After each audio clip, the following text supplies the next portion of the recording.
public, but there were a few slight problems with it. First, there might not have been enough concrete in the world to build a dam that big, let alone all the other secondary dams and earthworks elsewhere needed to make the project work.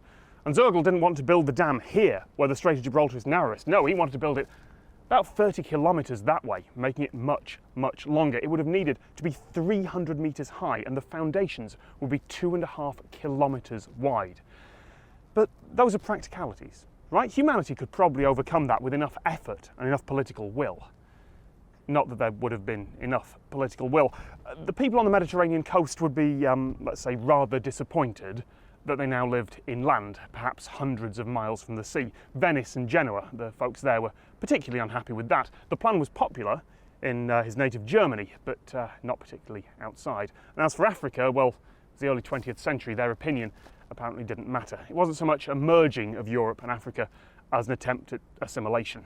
But let's assume that somehow, over decades, the Atlantropa project was built. There would have been some other problems. All that new land would be salt flats, completely unusable for growing crops or for, well, anything really.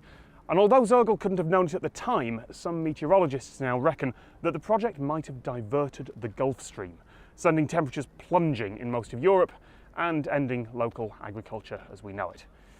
And also, when Zergel first came up with his grand plan, there likely wasn't a bomb in the world large enough to destroy a dam that big. Certainly not in one go. You could just about make it work, but that changed quite quickly during the Second World War. Having a single point of failure for millions of people's homes and lives is not ideal.